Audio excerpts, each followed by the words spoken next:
Moonlighter. It's Moonlighter on GameSoup. I've been playing this game on and off for about a week. It released... When did it release, Joe? About a week ago, maybe a week and a half now. And it was kickstarted. Correct. For $134,000. Pretty good. It is a roguelite dungeon crawler in the vein of The Legend of Zelda, that type of perspective, with randomly generated dungeon floors, as well as a shopping component. If you've played that game Racketeer, that JRPG that focuses mainly on being a merchant and selling your wares, that is essentially what this part of the game is. So this game is really two different games at once. It is this part where you're selling things to make a profit, and where you're going dungeon crawling to collect new materials so that you can sell them later. So should we open the shop? You can, except for you have almost nothing to sell.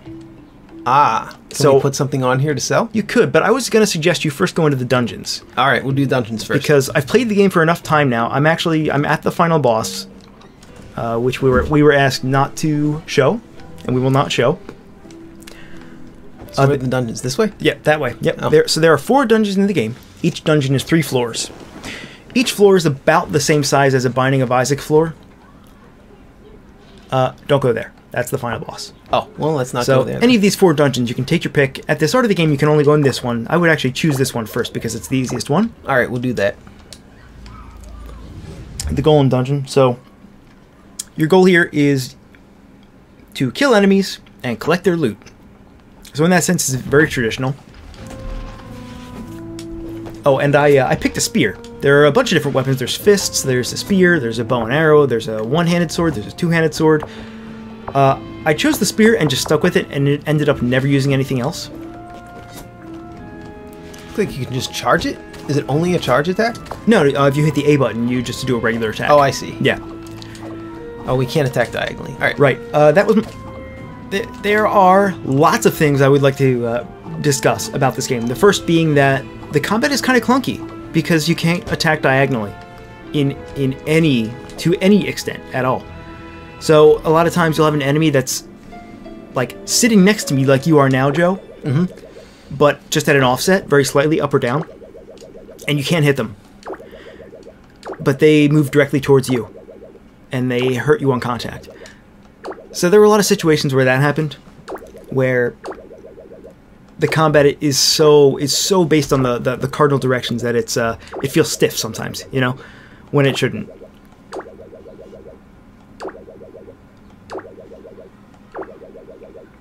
Okay, there's lots of these what do you call these, travelogues? This game has a fairly extensive story. There's a lot of details like that you'll find in each dungeon. There are several floors, like I said earlier. As far as I know, there's nothing else in these rooms except for that. So is there nothing there? There was nothing there except for that, yeah. Can we look at a map? There we go. Yep. So we're on the first floor. Pull that up again. Actually, you can't now, I think. Yeah, let's kill these guys first. Yeah. So, I mean, this seems pretty basic, right? You just kill monsters, and then once they're all dead... this is stuff we can sell, right? That is stuff you can sell, yeah. Oh, I should have pulled the map up. Sorry. We'll do that in this room. Yeah. So I think at about this point, you'll start running into that problem, where you'll discover that the combat is a little stiffer than you expected. So we found some wares. Now, some wares have interesting properties. They call these curses. So this one has to be on the left or right side of your bag. Or else you can't pick it up. You can use L trigger to just move everything all at once out of the chest. All right. L trigger? L trigger, L button. Yeah. Okay, and notice how your backpack has 20 slots, right? You've used about half of them so far. When that backpack is full, you can no longer pick anything up, and you'll have to return to town. You're already 10 out of 20. You can't can I ditch things from it? You can ditch things, and you can sell them for essentially nothing. So it's sort of you have to weigh what you're taking back home with you versus what you have already, you know? So the backpack space is very intentionally limited, extremely limited. Which I guess lends definitely lends some strategy to how you loot things. But each item that you can loot in a dungeon has a preset price, right? And you just don't know what it is because you've never seen it before. But once we go back to the shop, which we will, oh, that's a whole other thing. Talk about that more when we get back to the shop. But every object you can loot in a dungeon has a preset price, and you don't know about it until you trial and error discover it. So yeah, this is pretty easy so far. I think it's just because we might be over leveled or have a really good weapon or something. Yeah, I have a weapon that is suited for the 4th dungeon. So in fact, if you want to get out of here and go to the 4th dungeon, we can see what that's like, difficulty-wise. Okay, so that was the first floor. You're pretty much full on space now on your backpack. Yeah, there's 2 more. Okay, why don't you hold? How do we check the backpack? Hit Y. Hit Y. Backpack, Okay. Yeah. Oh, there we go. So your ideal move now is probably to return to town. So if you hold the B button, you have that little pendant in the bottom right corner there that warps you out. Oh, okay. Oh, it's not. Are you sure you want to warp out? You Nope. just get out. It is just warp out, and so you can see what you survived with, and now you'll end up back in town. All right. The game has a day-night cycle, so now it should be nighttime. I think we started the day. No, yeah. So it's nighttime now. So you actually can't open your shop now. You either have to sleep or go back into the dungeon. How do we sleep? Go into your house is directly north of you. Right there, to your Let's left. do the most interesting thing. Sleep. Yeah. That'll be the most interesting thing for the viewers. Okay. Let's do something interesting then. Why don't you walk up to any of these squares here? These blue. Yeah. So these are your cell tiles essentially. Oh yeah. Okay. I know a little bit about the game. I watched another LP channel play it for about half an hour, and I was convinced that GS should play it. So Ed and I talked about it. We contacted 11-Bit Studios, and they hooked us up with a copy. So, did we mention that earlier? We didn't. We didn't. Now's a good time to. We want to thank them. Thanks to 11-Bit Studios for providing us with a copy of this game for review purposes. Our opinions are not at all influenced by that fact. And to demonstrate that, I would like to say that for about the first 2 hours I was playing this game, it was a UI nightmare. And you might be thinking the same thing just looking at this. Or you might not. But when I was trying to get the hang of it... Are these prices your previously set prices? Yes. Okay. Because I remember watching the other LPer that I watched play it, and everything, I think it started at 100. Put the cursor over over anything, any item, and then hit the R trigger. Okay, so every item has an entry in this journal, right? Mm-hmm. And there are 4 different prices you can see on the reactions on the right side there. There's like the customer's getting a really good deal, the customer's paying the correct price, it's too expensive, or it's way too expensive. So every item has 4 general categories. Right. And so I remember seeing that. Yeah. I thought that was kind of neat, the way that it looked, at least. It is, yeah. It is a neat idea. It's cool to convey that information without words. And as we'll probably see, it turns out that not knowing you have nothing at all to anchor yourself for each of these items. Like imagine you had this backpack full and you don't know what any of these things cost. You have no idea. Can we set a stack of these for sale? Yeah. You just you can pick up a stack by holding the button instead of clicking the button. I see. Yeah, or you can just use the R trigger to move the entire stack of something over at once. Or R bumper, sorry, not R trigger. Bumper. Yeah. Okay, I got it. Oh, it just throws it on the table. Mm-hmm. Okay, well that's kind of nice. Just throws it on there quick. So what you actually end up doing a lot is pretend that we didn't know what those prices were. Right. You'd spend a lot of time having your shop open. People would walk in. They would look at your items and say, "Oh, these are too expensive." So then you go back to the items, and you drop all their prices by a little bit, and then you let the shop run for a little while, and you get some customers that come in and they say, "Oh, this is too expensive." And you go back to the items and you drop the prices a little bit. These are premium. This is a premium spot. Is it? How do you know? Because it's right in front of the door, right? It actually doesn't matter. Oh, it doesn't matter? Mm-mm. Okay. In fact, the premium spots are in the back there in the glass boxes. Oh, okay. But pretty much you basically need to sell the thing at the ideal price that it is. With the exception of things that are sold in the glass boxes, because I think there is a very small percentage of you can mark it up a little bit? Yes. There's Okay. a very, very small percentage of people that are buying things that are willing to pay that much. And Right. they are indicated, which we can see. Once we open the shop, which I guess now is a good time to do. So Can we open it? Are we allowed to open it now? we have to go to sleep first. Oh, we have to go to sleep. So How do we do that? Go back yep, here? go up there and then get in the bed and join me. All right. Mm-hmm. We'll join each other in the bed here. So that's the basic gameplay loop of the game. Is you go into the dungeon, you fill your backpack, you make some tough choices about what to keep and what to ditch. Come back to town, you throw it all on these tables here, and you sell it all. Very endearing artwork. It is endearing, yeah. I like the artwork quite a bit.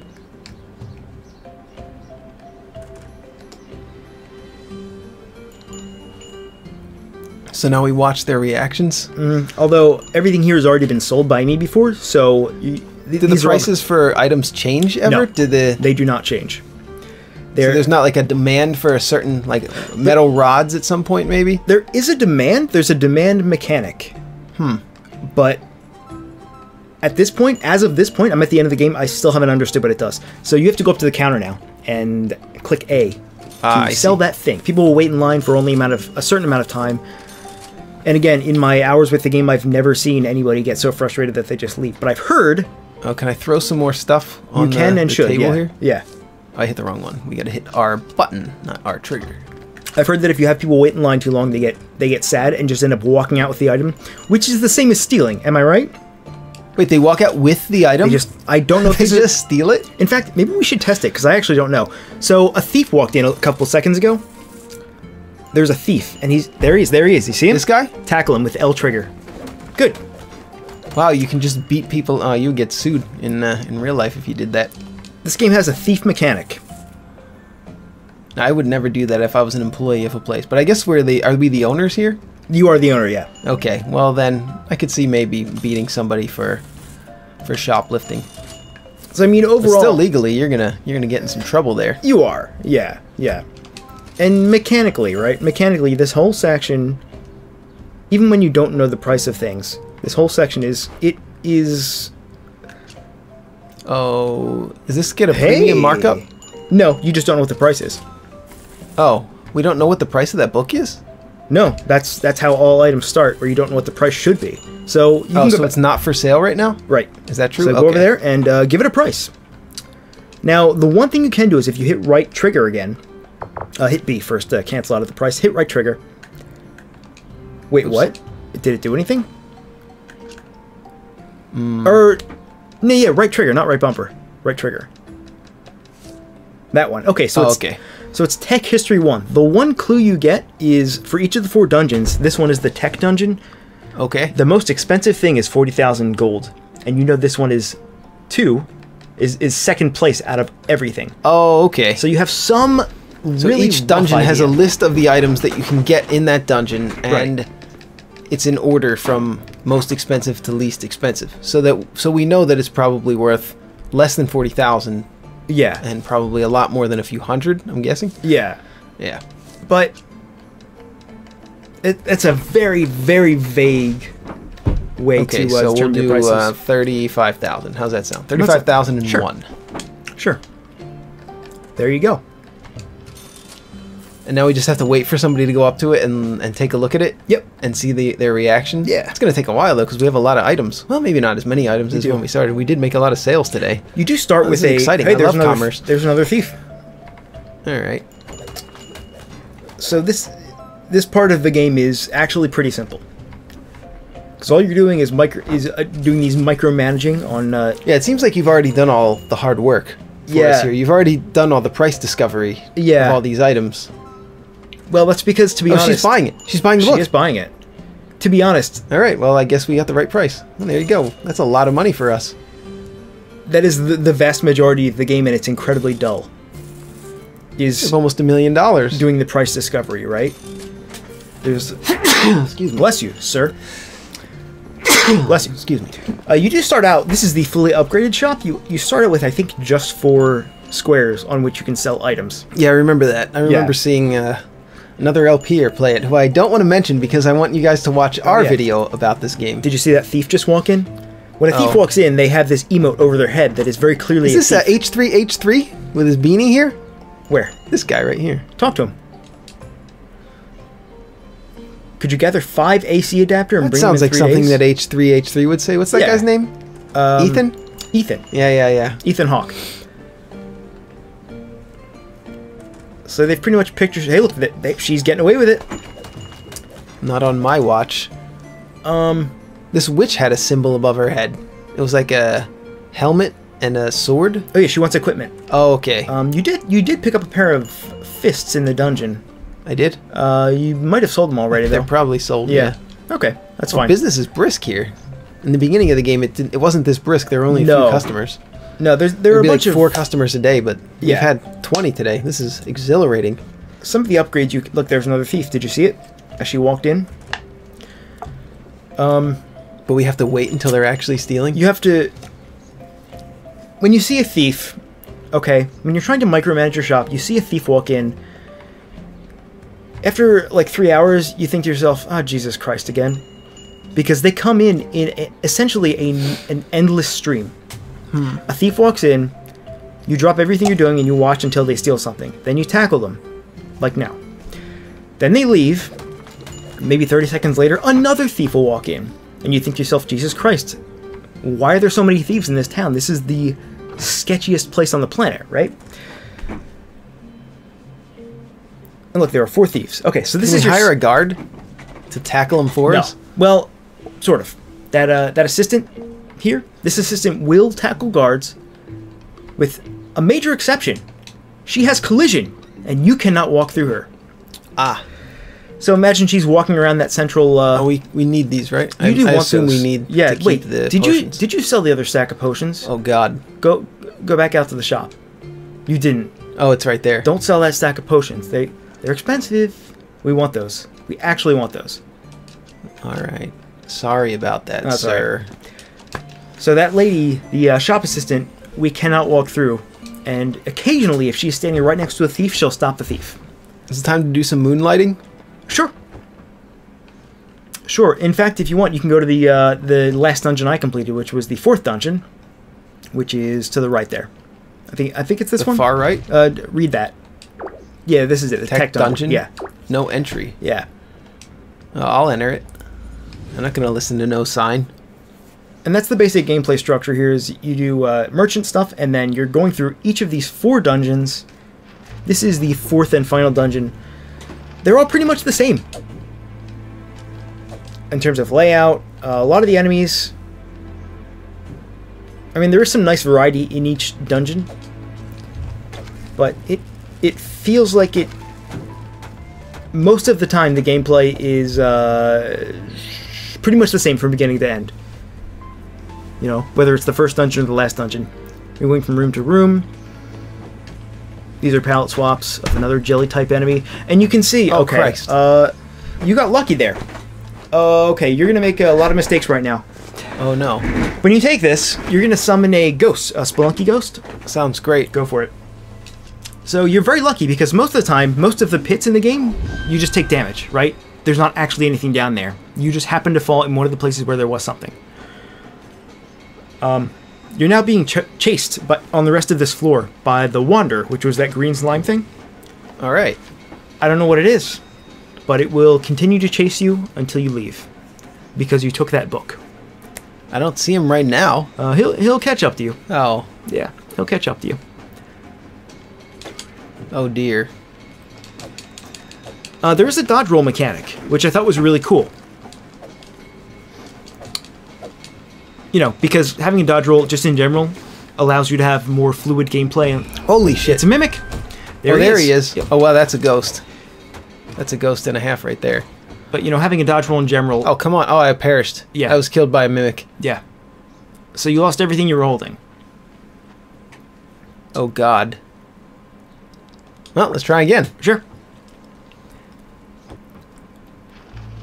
And that is one of the other problems I had with the game, was that the combat was so incredibly delicate in a couple of ways. Like I said, you already have the dodge roll, but I found that just like what just happened to you, you go from almost full health to dead in a matter of seconds in ways that are difficult for you to understand. Some enemies will do over 100 hit points of damage to you at once, and the amount of iframes you get in this game is very, very little. You have very few iframes to deal with. So if you make a mistake this time. No. So if you make a mistake and you have some iframes, there's a very good chance that the enemy that just hit you is going to continue walking into you and hit you again. So it's very easy to get damage stacked on top of you. And how do we open this? You have to clear the room first. Oh. So there's one more guy. And those now it enemies, opens. those tiny little jelly enemies, are the prime suspects in demonstrating that the 4-directional movement and attacking is a problem for the game. Now, it might be different if you have a sword that has like a wide swinging arc, you know? But the spear is only, you know, only 4 directions. So that might just be my fault. That's something else you can do. I also have a bow equipped. You can change your weapon. Oh, actually, Yeah, you did. I just figured that out. You just yeah. did that, yeah. So, and each item has a different charge attack. So this one also has a charge attack. It's essentially the same thing. Oh, I was captured by a slime. You were. Whoa, they're fast. So that slime will just continue to pursue you relentlessly until you kill it. But every time it catches you, you take some damage over time. Some enemies you can just attack through walls like this and just cheese them. Just testing it, and it worked. Yeah. And I really found that a lot of enemies, I had to do that anytime I could. Because some enemies felt really cheap. Not in a good way. Like, they felt difficult, not because they were challenging, but because they were just cheap, and they would just keep hitting you. Or they didn't telegraph their attacks properly.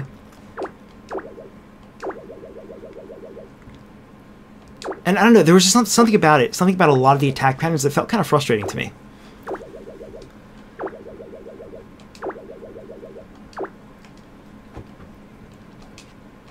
Like, I consider myself to be pretty reasonable when I take damage and it's my fault. I feel like that didn't happen enough of the time. So that was a dead end. So you basically... You just gotta go left yeah. here or north. So you want to go north here, and this is one of the bones that the game throws at you, which is that the direction of the spring is the direction of the next floor. So here's the hot spring. You go in here okay. to recover your health, except for you already have over your maximum health. Every time you sleep, you get a little bonus depending on if you have a bed, which you can upgrade.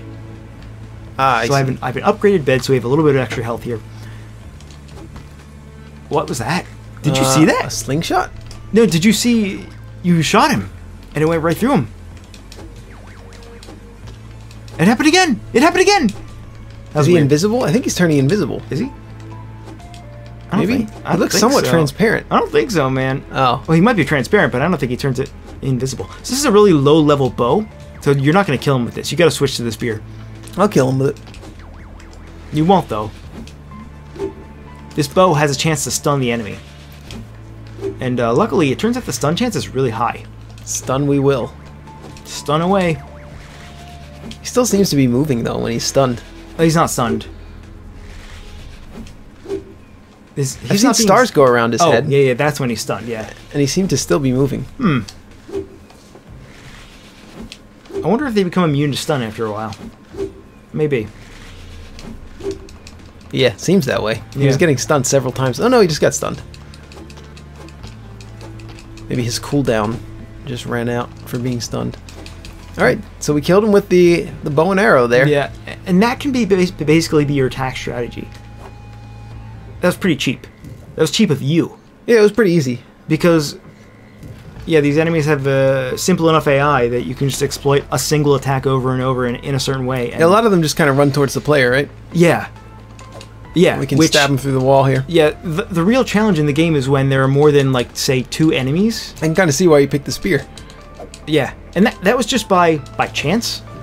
I didn't even know. I didn't know anything about the different weapons. I just chose a spear because you figure spear usually in games gives you the longest distance to attack from, which is the best way to avoid damage.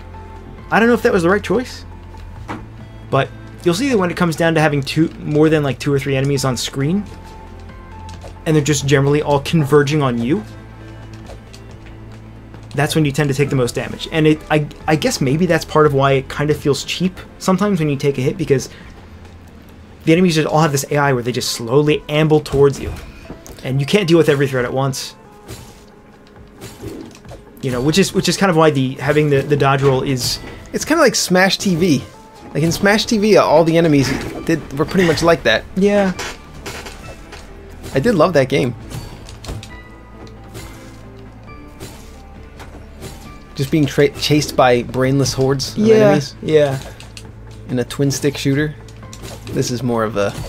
Yeah, it doesn't quite have the freedom of a twin stick shooter, I would say. Yeah, you can only attack in 4 directions. So yeah, it does get pretty hectic actually.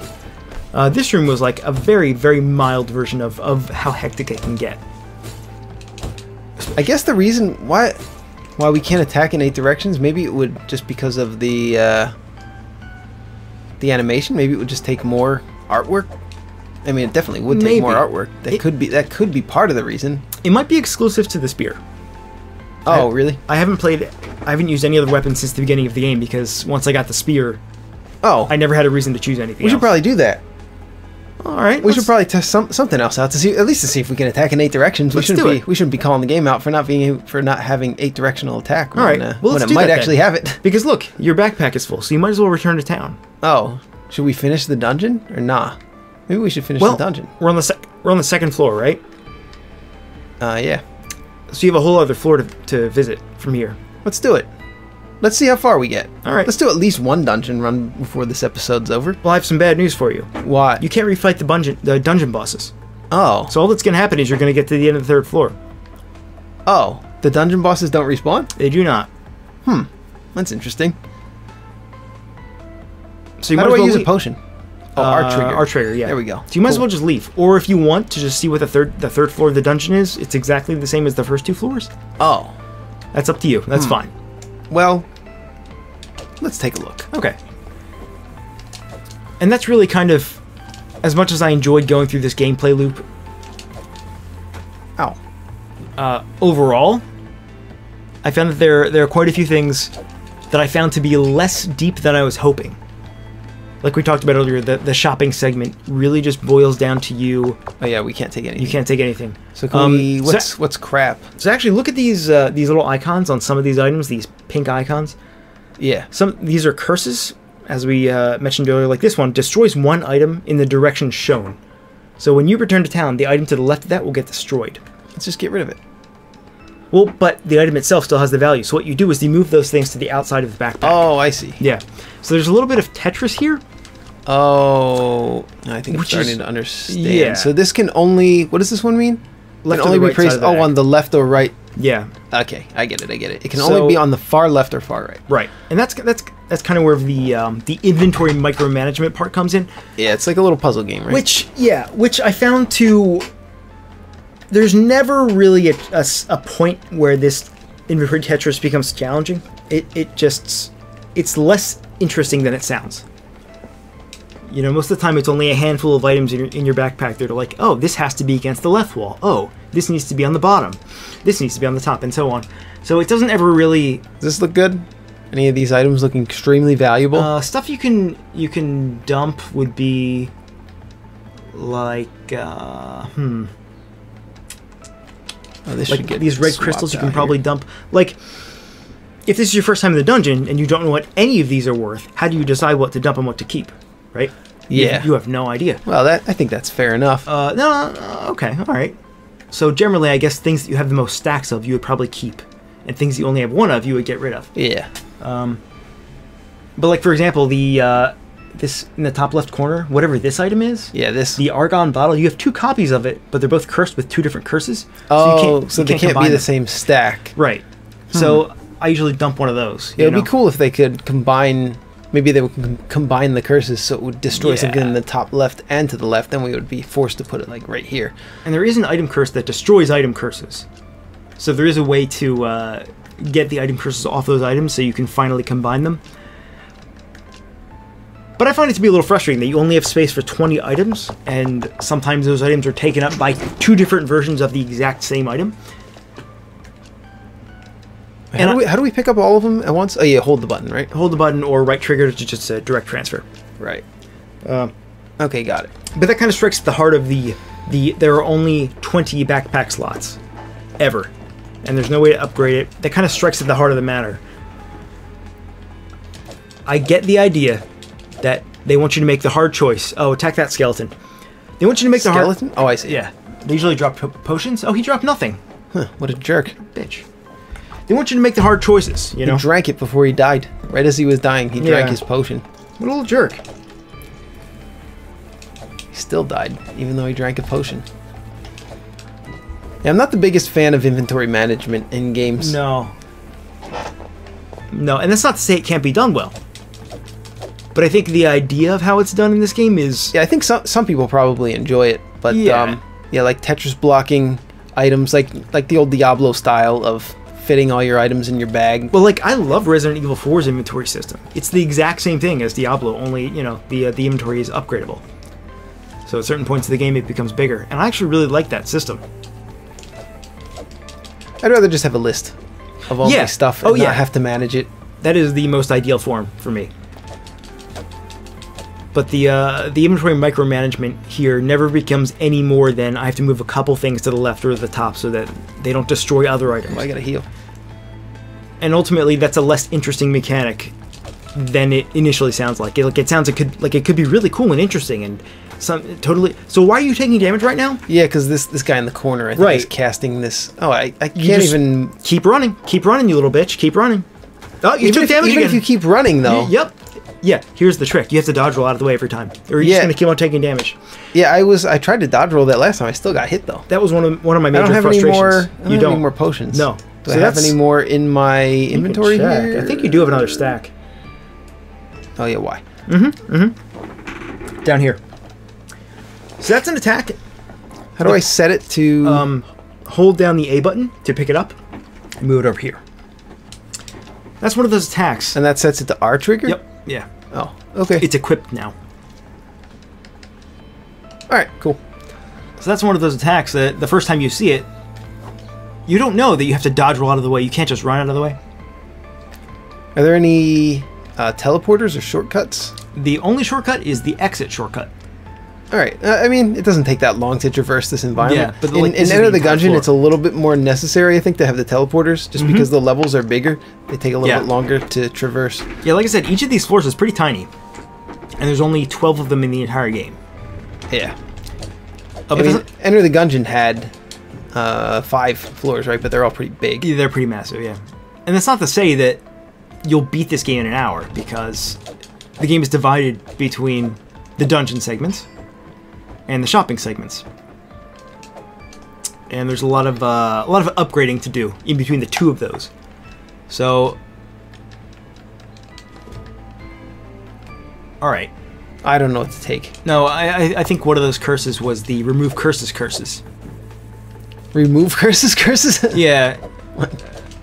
When you get a chance, go back down to that room and check out those items. All right, we'll check it out. Yeah.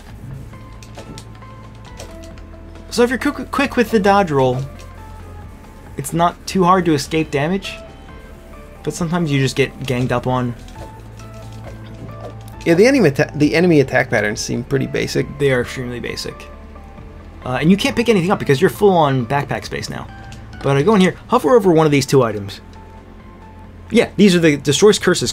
So destroys one item curse. So if, for example, if you were to put this item next to, say, this, what is this thing? It uncurses this. It uncurses whatever it's pointing to. Yeah. Right? Yeah. So it just did that. Right. So can we take this and stack it?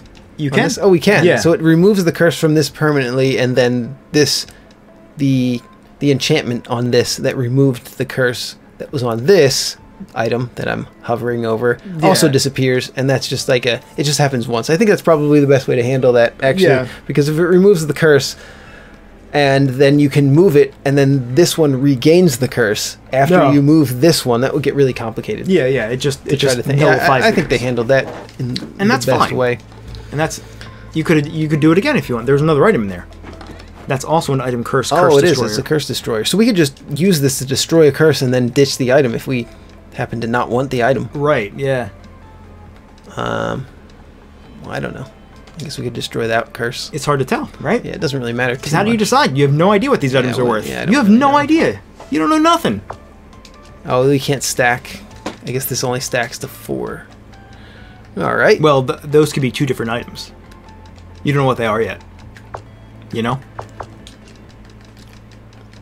They're things you haven't run across yet. So, good luck trying to evaluate them. So it won't stack. It won't stack because they're 2 different items. Oh my god. You have no idea what they are. But I think I have 2 of them though now. Yeah, but like this could be AC adapters and this could be argon bottles or something. Oh, I see. It's swapping the 2 for the 1. So there were 2 of one item in that stack and 2 of different things. Okay, it's a little confusing. It is a little confusing. You might as well rest here. This hot spring will recover you up to full HP, essentially once. And you can see it sort of lost its shine just now. I see. And you can pretty much not use it again. Oh, you took some damage. Oh yeah, this guy. Let's kill this guy first. He's really... Oh, we can't stab him because we are... Good luck killing him without taking walk into you damage from other enemies. Oh, you got hit again. You're going to take some walk into you damage. Sometimes it feels a little insulting that the enemies are so simple-minded in their AI, and you they still hate you. Yeah, it's insulting, and also you feel really dumb.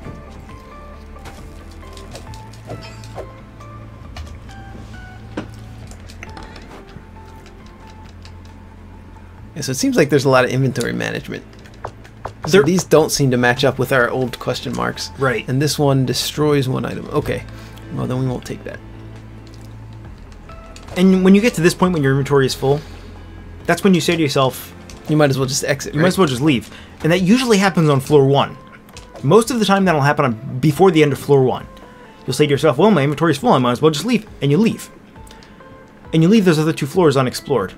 But after a certain amount of time, when you have enough money, you just get so... You get so antsy that you haven't gotten to the boss. You're like, you know what? I'll just ignore these items and I'll just beeline for the boss. So it doesn't become a thing of I want to explore because I want to see the final boss. It's a thing of I want to explore because I'm tired of warping out on the first floor to clear my inventory. That's where you came in, that door. Oh, right. So you'll end up doing each dungeon between like 3 and 5 times probably, and each time you'll gain a pretty significant amount of gold. Wait, have we been in this room yet? I think this was the room. Yeah. This floor I believe is fully explored. Yeah. Where do we go then? The exit is right over here. Oh shit. Yeah, pretty far away. Foolish. But the next floor will look identical to this one. So I don't know. It's my subtle way of telling you. Actually, no. Go to the next floor because yeah. So in addition to the warp out anytime feature, which by the way costs money, it's a small amount of money. There's a, there it is. There's a warp out ability that is unique to the third floor of each dungeon, which you are now on. That costs even more money. But when you return here on the 3rd floor. Oh, okay. So the idea is to play the 1st and 2nd floors a bunch of times, make a lot of money, and then eventually get to the 3rd dungeon and use that special expensive warp out so you can return here later. Oh, Jesus. And since you're full on items, I don't know. Whoa. So these are some of the more intricate curses. That item is fragile, so if you take damage while you're holding it, it has a chance to break. Oh, good. Yeah, so it's actually not that great. So this is destroy... This one is really useful. This one transforms the thing that it's pointing to into itself. Oh, so you just pointed at something that's less valuable. Exactly. But I don't know what's less valuable. Yeah. What if I point it at these crystal shards, assuming these are less valuable? Sure, I have no idea. Yeah, then try it. These will become a stack of these? Mm-hmm. Yeah, you can check anytime using the right trigger, but only if you've listed the item for sale before. So they're worth 500. That's pretty good. Compared to what is the thing that 6,000. No, you were looking at this. You want to look at this one. No, that's what I mean. These are... Oh, yeah, this will turn everything... 15,000, actually. These are worth 15,000? We can get a stack of 10 15,000s. Mm-hmm. So you break the game pretty quickly. These are only worth 10,000. Pretty handily. What are these worth? These are only worth 500. So yeah, we'll do that. Mm-hmm. Good choice. All right. And that wasn't a hard decision to make. It's just kind of the obvious solution, you know? So these are worth 8,000. These are some expensive items. They are. Well, this is the final dungeon. Yeah, this is about 7,000. as expensive as things get. 19,000, but it sends item in the direction shown to the shop. That's actually useful because you can get rid of something right now. Oh, cool. Should we get rid of this? Well, no, this will only turn them at the end of the dungeon. Yeah, you want to get rid of something else, I think. Ah, I see. So, what about this stack of guys? Let's just do that. Yeah. Okay, cool. And it's worth quite a lot of money. All right. Oh, we don't know what this one's worth. Which one? This one. We don't know. It's less than 16,000. You know that much. Oh, and by the way, you can see the popularity is high. That means it'll sell faster, right? I actually don't know what it means after all this time. Because I assumed that it meant you could sell something for a little bit, like, you know, supply and demand. You could sell it for a higher price. But maybe not. But I don't know. Maybe it just sells faster. Maybe, yeah. Maybe it just, yeah. Maybe that's it. Although, when you go through a single day, pretty much everything gets sold regardless. Yeah, it seemed that way. When we were in there, I had to keep restocking the shelves. Yeah, we sold everything out. So I'm not really sure. And it never really seemed to matter, honestly.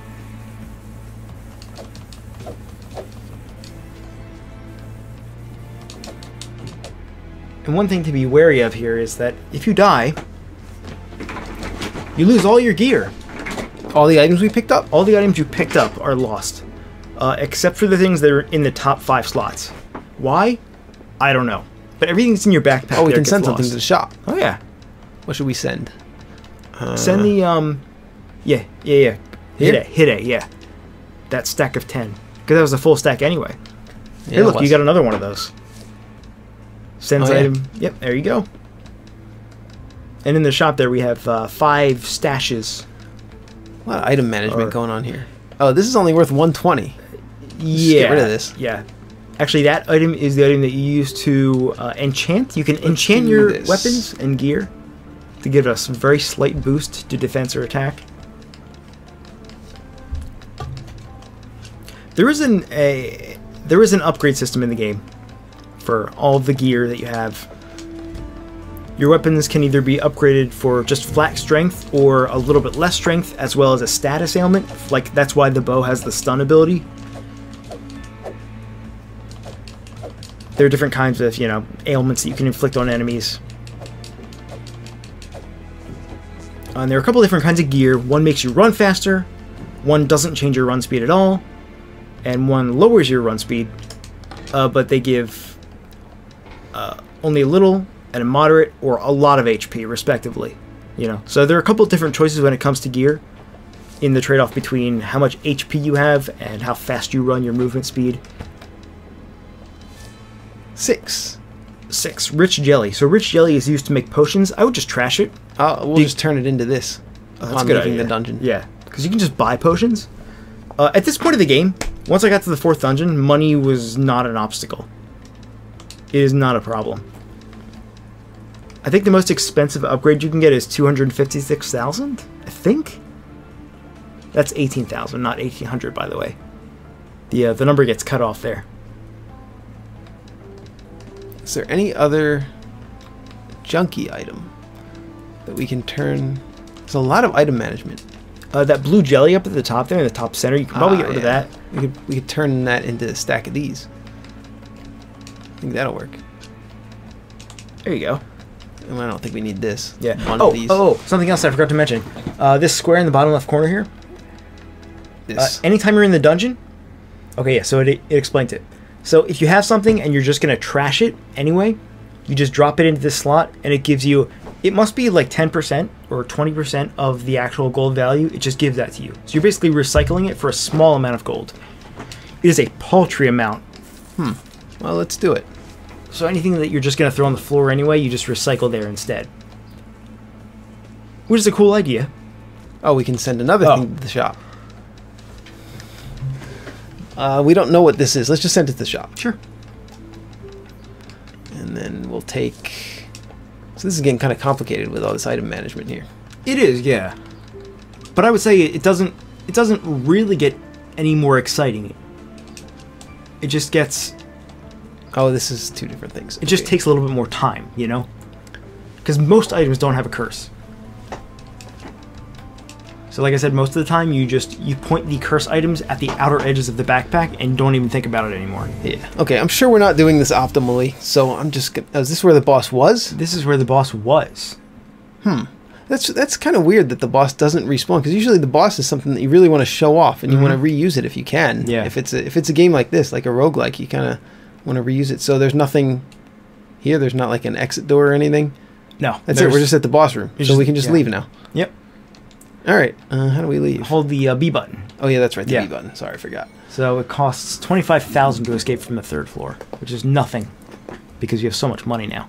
Yeah, and we're gonna get a bunch of money because Yeah. we just completed a dungeon. Yeah, and when you clear your inventory and you sell all that stuff, you're gonna have like $1 million. You know, 1,000,000 gold, I guess.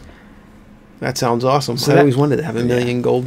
So that was one of the 4 floors done at a rather slow pace. You know, at a beginner's pace essentially, because Joe's never played the game. Yeah, it did seem kind of basic. And that is my general feeling after about 10 hours or 11 hours with the game. That is my feeling. There is the dungeon aspect and the merchant, the selling aspect. Both of these parts of the game are extremely basic on their own. And you would expect them to be more than the sum of their parts, and that just is not the case. That is my one-sentence summation of the game. It is polished in a lot of ways, but extremely shallow in a lot of others.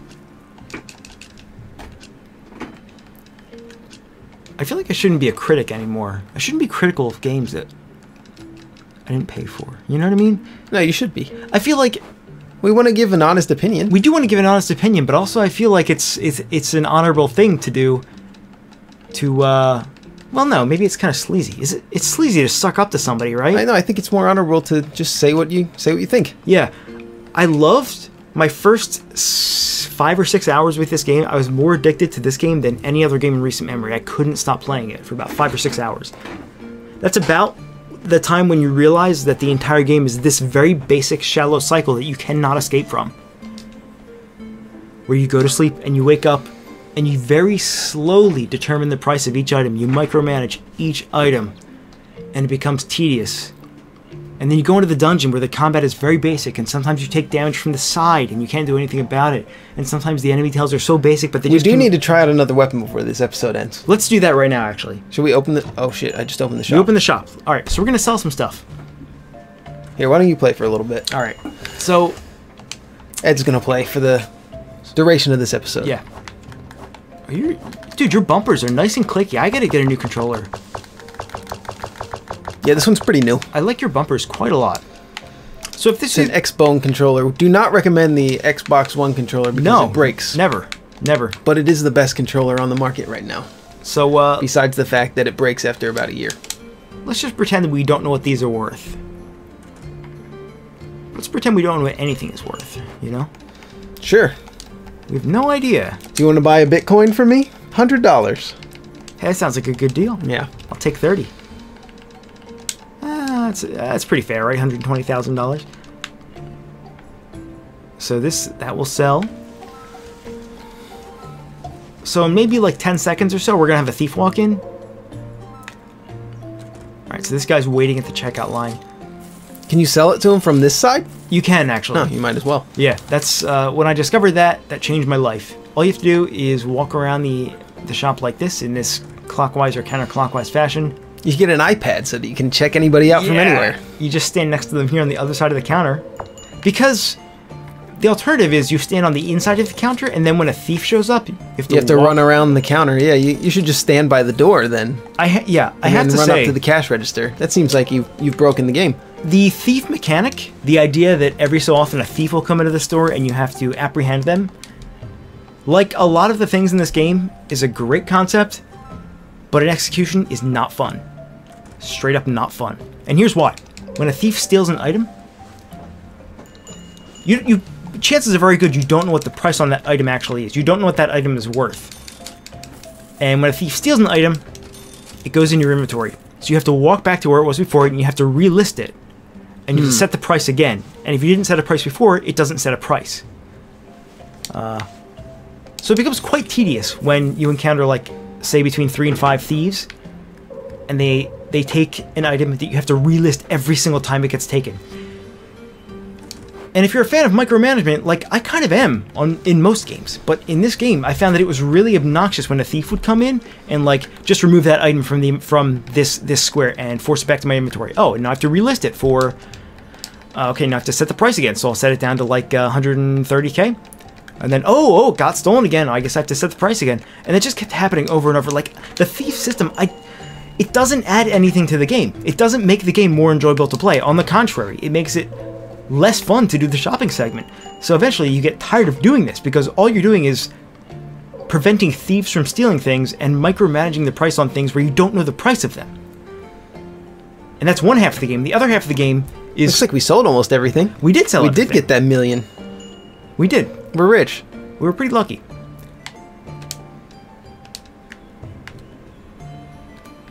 So I mean, it's kind of a love-hate thing, you know? I love everything about this game in concept. And the Kickstarter certainly loved it enough. It was Kickstarted for what? We mentioned... Yeah, we mentioned it at the beginning. At the top, yeah. We mentioned it. It was pretty successful Kickstarter. But... I mean... I feel like there's more... I feel like every mechanic of this game was implemented, but to no more than a very shallow degree. That's not to say that that's bad. That could be a good thing for specific to this game, you know? And not every game needs to take over your entire life. Not every game needs to be 100 hours and have an intricate crafting system and, exactly. And have 4,000 side quests. That's for fine. It to be a good game. But in this particular example, there was nothing I found in the game. We are kind of just watching them and waiting for somebody to come up to the cash register at this point. And as it turns out, that's a basic summary of the game. There was no one thing that was particularly compelling. Yeah, whenever I'm playing a game, I like to spend more time in the main action loop of the game. Like if it's an action RPG, if it's like a Diablo game, or I've been playing Dragon's Crown recently. There's a lot of inventory management and item management in that game, like a lot of RPGs. And there's some side goals in the dungeons that you can do, and a lot of the side goals do not include hitting bad guys with swords. I don't necessarily like that much. I don't mind a little bit of breaking up of the main gameplay loop, the main action gameplay loop of a game, but my taste tends to lean towards being a little bit more on the repetitive side as far as gameplay goes, because I enjoy mastering the core part of a game. So if it's like a brawler like Dragon's Crown, I enjoy mastering playing a certain character in the game. And yeah, this seems to be... Yeah, I'm bringing it around back to this. Don't worry, I'm bringing it back to Moonlighter here. In the dungeons, yeah, the most fun that I was having when I was playing the game was the combat itself, actually fighting the enemies. Even though it's a little bit basic, I was still having fun with fighting the enemies and learning, even though they're basic, patterns. And with the item management, with like the puzzle aspect and the curses and all that, I was having less fun with that. I'm not a big fan of item management. So I like when that's just streamlined. When that's just, if it's just a list of items, I like being able to hold as many items as I want. But I understand when there's a limit placed on a game, for a limit to the number of items you can hold placed in a game. I can understand the reason why you might want to do that for balancing purposes. But there's nobody on the planet that says, limiting my inventory space to 20 spaces is a good idea. Nobody likes that, right? Nobody... I mean, most people would probably like to hold as much as they can. So if... Yeah, I'm trying to think about it. Yeah, I think in most cases you want to give that to the player unless there's a good reason not to. It's like a double jump. You want to give a player a double jump in a game, in a platformer game, unless there's a really good reason not to give them a double jump. Because it's just fun, and it generally adds more to a platforming game experience. Like, I just don't think that reason is here in this game, to limit your inventory space to only 20 spaces. Like, I get the idea behind it, but again... Yeah, it adds the extra... So it's kind of a... It's a shop managing game mixed with an action RPG, mixed with an inventory managing puzzle game with the curses and the 20, the only being able to carry 20 items out of a dungeon. But again, as Ed was saying, you can just do the first floor of a dungeon and then leave. So you don't even need to really worry too much about the inventory management game if you don't want to, if you only want to run the first floor and a half or the first floor of a dungeon. And like none of those things will stand on their own. You know, they're sort of all leaning on each other for support. And if you take even one of them away, and by that I mean like if you find even one of them less than thrilling, they all sort of collapse in on themselves. Yeah, I think maybe if I was to pour resources into something, I might remove the curse system. I mean, I'm kind of... I wasn't involved in the development of the game, so I'm kind of like just speaking off the cuff here, just from brief experience with the game. So my opinion could be entirely worthless. I mean, but I think if I was to cut something out of the game, I would probably cut the item management and the curse system out of the game and put a little bit more depth into the shopkeeping. Probably first to the shopkeeping, and then second to maybe making the enemies have a little bit more variety to their attack patterns. Their AI, I found the curse system, I mean, I'm sure I've said this a million times by now, I found the curse system to be interesting in concept, but when it comes to actually dealing with it in the game, it's sort of like, not irrelevant, what's the word? I mean, it doesn't, in the end, it doesn't really affect anything. It's inconsequential, I guess is the word, you know? Yeah, I think that's right. Which is sort of a feeling that you kind of... Oh, did we switch weapons? We should switch weapons. Yeah, I just got a weapon. Okay, cool. You thought ahead. I wasn't paying attention. So it becomes kind of inconsequential. So we have this training short sword, which is the very basic... let's see here. So can we attack... We can attack in 4 directions, but it looks like it attacks in a much wider pattern. So you could attack diagonally. That seems... Which is kind of the idea with spears, right? Where you sort of attack in a straight line. So our criticism there is somewhat invalidated by the fact that you have at least the option to use an item that attacks on a wider arc here. I mean, it's fine if it attacks on a wider arc. The thing that I mostly gripe about here is that you also only move in 4 directions.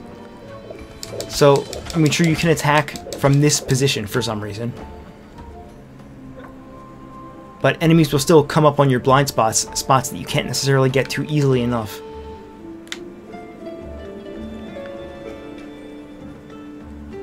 And I still get that feeling of stiffness. I mean, regardless of the weapon.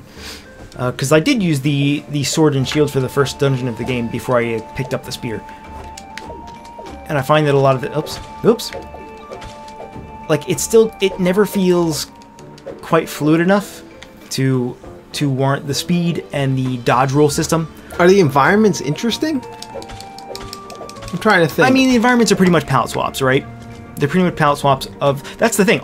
Every dungeon is the same as the last dungeon that you came to. Yeah, we've got these blobs, the slime blobs. Those are in every dungeon, yeah. I mean, the loot will change, sort of. Like, you'll get differently named items with different values. But every dungeon is the same in structure, just with different sprites. Like, in the last dungeon that we were in, these bushes were replaced by rocks, if you remember. And of course, the enemies will have slightly different AI, but you're basically doing 12 floors of the same dungeon with a palette swap for every 3 floors. And the dungeons themselves are not stimulating enough to stand on their own. You know? Yeah, I think I gotta say the environments are...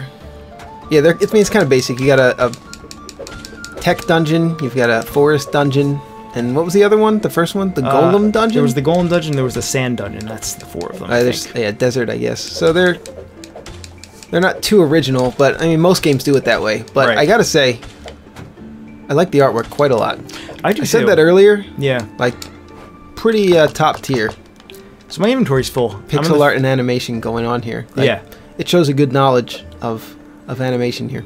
I'm kind of jealous. Also, I never understood. See this down at the bottom where it says 67% exploited? Exploited? What does that mean? I don't know what it means. I thought it meant explored. Maybe it means explored? I don't know. Maybe it means 67%. You're exploiting the resources of the dungeon? Yeah, like that might be what it means. Yeah, like on this floor, I've I've mined, successfully acquired 67% of the items. I don't know. I wouldn't read into it too much. No. Oh, I should probably speak into the microphone instead of wandering around as I speak. Sorry about that, guys. So it's been just over a week since this game launched. It has had a patch. I think it had a patch about 2 days ago. Prior to that, it was a buggy mess. I was ranting to Joe on the internet. They fixed the bugs? They fixed the most egregious bugs. There are still plenty of bugs. But about for the first week or so, the game was so frustrating because of the bugs that I put it down for that entire time for about 5 or 6 days. I'm kind of glad that we waited a little bit to play. Yeah, I am too. Yeah, we gave it a week. The biggest bug in particular was there was a bug where you would go through an entire shop cycle over an entire day, which is like 5 minutes or so. And then at the end of the day, when all the customers left, nothing would happen. And you would just stand here and you'd be locked inside your own shop. The game would soft block and you would have to reset it. Oh, geez. And it does save, right? Like anytime you sleep, the game saves. So you'd have to do the entire day cycle again. But that's 5 minutes of your life that you just gave away and you never got back. But I will... yeah, that sounds a little bit frustrating. Yeah. But that's fixed now, right? I will commend them, and, I mean, to my knowledge, most of those major game-breaking bugs are fixed. Well, good. But for the game to have launched in such a state, Another praise. I've enjoyed the music. We haven't talked about that yet. Music is fantastic. I like this song a lot, and I liked the dungeon themes as well. I don't think there was a bad song. This music makes me feel like it's 1992 again.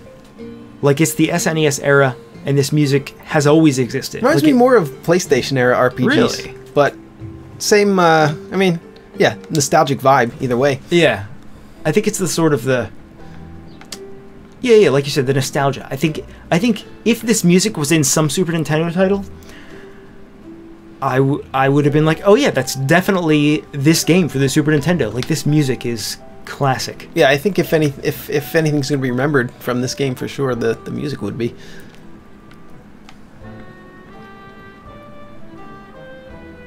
It gets stuck in my head sometimes. Totally worth it.